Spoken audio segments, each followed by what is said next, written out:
Good morning, students. Today we are going to study about growing region of root. आज हम यहाँ मूल वृद्धि के क्षेत्रों का अध्ययन करने जा रहे हैं कि मूल वृद्धि का क्षेत्र क्या होता है। यदि हम जड़ को ऊपर से नीचे की ओर इस प्रकार से काटे, लंबवत यानी कि खड़े काटे, तो हमको उस मूल में निम्न क्षेत्र दिखाई देते हैं। Root shows following regions in longitudinal section. Root shows following regions in longitudinal section. Number 1 है, इसमें आ रहा है रूट कैप, मूल गोप। जो मूल का शीर्ष भाग होता है बिल्कुल नीचे जमीन के अंदर गुरुत्वाकर्षण केंद्र की ओर, तो वो मूल गोप कहलाता है। ये देखना, एक टोपी नुमा भाग, एक जो उसका शीर्ष भाग है वो कैप नुमा स्ट्रक्चर से, एक टोपी नुमा भाग से वो ढका रहता है। उंगली समान संरचना होती है, मूल गोप से ढका रहता है। ये मूल शीर्ष को मिट्टी के कणों में जब ये वृद्धि करता है ना, मिट्टी के कणों के बीच में, तो रगड़ खाने से उनकी सुरक्षा करता है। Root cap. The tip of root is covered by a cap like structure, thin walled cells. Root of tip is covered by thin walled cells called root cap, which protects the growing tip against the friction with the soil particles. When root tip is growing, then it protects the friction of soil particles. अगर ये friction हो गई तो ये destroy हो जाएगी। तो root cap क्या करता है? It is a protective covering of root tip which protects the root head या root tip which the frictions of soil particles. First आ रहा है इसमें विभजोतक क्षेत्र। ये तो बताया गया है, लेकिन क्षेत्र कौन सा है? विभजोतक क्षेत्र, रीजन ऑफ डिवीजन। मूल गोप से कुछ मिलीमीटर ऊपर की तरफ यह क्षेत्र पाया जाता है। इस क्षेत्र की कोशिकाएं बहुत छोटी छोटी, पतली, समव्यासी होती हैं और प्रोटोप्लाज्म सघन मात्रा में इनमें पाया जाता है। रूट कैप से कुछ ही मिलीमीटर ऊपर का जो भाग होता है वो क्या है? विभजोतक क्षेत्र। इस क्षेत्र की कोशिकाएं बारंबार विभाजित होती रहती हैं, आकार में बहुत छोटी, समव्यासी, पतली भित्ति युक्त, लेकिन सघन जीव द्रव्य युक्त होती हैं, इसलिए इसको क्या बोला जाता है? विभजोतक क्षेत्र।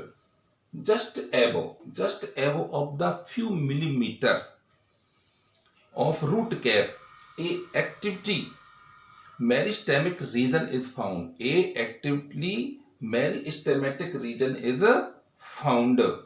The cells of this region is very small. The cells of this region is very small, thin walled with dense protoplasm. They divide continuously. नाम क्या है? मेरिस्टेमेटिक टिश्यू, तो they divide continuously.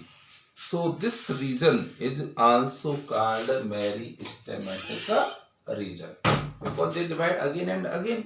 So the cells of this region is called meristematic. Meristematic क्या होता है? Tissue होता है जो continuously divide होता रहता है। Now second point is दीर्घीकरण क्षेत्र, रीजन ऑफ इलोंगेशन। विभजोतक क्षेत्र के पास में ही, इससे थोड़ा सा नीचे की ओर मानेंगे। डायग्राम ऊपर की ओर है, लेकिन जड़ के तो नीचे का हिस्सा ऊपर माना जाएगा ना, तो पीछे की तरफ मानेंगे। इसकी कोशिकाएं शीघ्रता में वृद्धि करती हैं और शीघ्रता में वृद्धि करके जड़ की लंबाई में वृद्धि करती है और मूल की लंबाई में वृद्धि करती है। इस क्षेत्र की कोशिकाएं कैसे होती है? समव्यासी होती है, यानी दीर्घीकरण। विभजोतक क्षेत्र के जस्ट ऊपर दीर्घीकरण क्षेत्र पाया जाता है। अब दीर्घीकरण में क्या? दीर्घ यानी लंबाई में वृद्धि करने वाली कोशिकाएं होती, तो ये एक्टिव तो होता ही है और बहुत जल्दी से जल्दी ये विभाजित हो जाता है। This region is situated just near the region of cell division. Region of elongation is situated just near the region of division, cell division. The cells of this region undergo rapid elongation and enlargement, and the responsible for the growth of root in length. ये जो reason होता है root की length के लिए responsible होता है। Last and final आ रहा है रीजन ऑफ मैचुरेशन, परिपक्वन क्षेत्र। जब दीर्घीकरण क्षेत्र की कोशिकाओं में विविधता और परिपक्वता आ जाती है, यानी कोशिकाएं अपने कार्य और आकार के आधार पर अलग अलग हो जाती, कार्य के आकार आधार पर अलग अलग हो जाती, तो उनमें परिपक्वता आ जाती, विविधता आ जाती और ये प्राथमिक ऊतक का नया निर्माण कर लेती। यह क्षेत्र दीर्घीकरण क्षेत्र के जस्ट पीछे ही स्थित होता है। इस क्षेत्र की विशेषता होती है इसमें हजारों यानी अनेकों संख्या में बहुत पतले धागे के समान अतिवृद्धियां निकलती हैं। धागे के समान अतिवृद्धि को क्या बोलते हैं? मूल रोम। और मूल रोम क्या करते हैं? जल तथा खनिज लवणों का अवशोषण करते हैं। तो परिपक्वन क्षेत्र की यही पहचान होती है कि परिपक्वन क्षेत्र में क्या पाए जाते हैं? धागे के सदृश संरचनाएं पाई जाती है, इसको मूल रोम कहते हैं। Region of maturation. This cells of elongation zone gradually differentiate and mature to form primary epidermal cells. Of this zones forms numerous thread-like thin structure called root hairs, which absorb water and minerals and provide to the roots and other plant parts. The zone of maturation, a region of maturation forms very fine, delicate thread-like structure called root hairs, which absorb water and minerals from soil and provide to the plant. तो this is growing region of root. आप root को vertical या longitudinal section में cut करेंगे तो हमको according to diagram ये सभी चीजें इसमें हमको आसानी से दिखाई देंगी। ठीक है कि नहीं?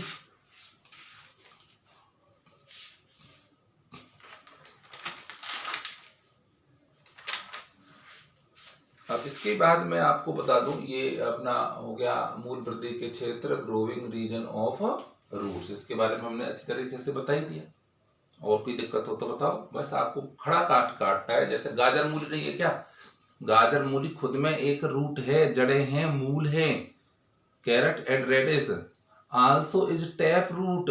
और ये उसी को सेक्शन आपको ऊपर से नीचे की तरफ कट करेंगे तो उसका जो निचला टिप पार्ट है वो कैसा होगा? पॉइंटेड होगा और एक कवर्ड आएगा। इसी को रूट कैप बोलते हैं। या कोई भी फ्रेश प्लांट है, लिटिल प्लांट है जो उसके अंदर ग्रो कर रहा है, तो आप उसको उखाड़ करके देख सकते हैं। आपको ये सारी चीजें आपको दिखाई देंगी। कोई भी ताजा जड़ आप उखाड़िए, 1 वीक या 2 वीक का प्लांट हो ना, तो उसको आप उखाड़ें और इजीली आप उसको देख सकते हैं कि इसमें कौन कौन से पार्ट्स पाए जाते हैं। तो आपको कहीं पर भी कोई दिक्कत नहीं आएगी। इसके आगे का जो अपना टॉपिक चलेगा वो चलेगा मूल के रूपांतरण।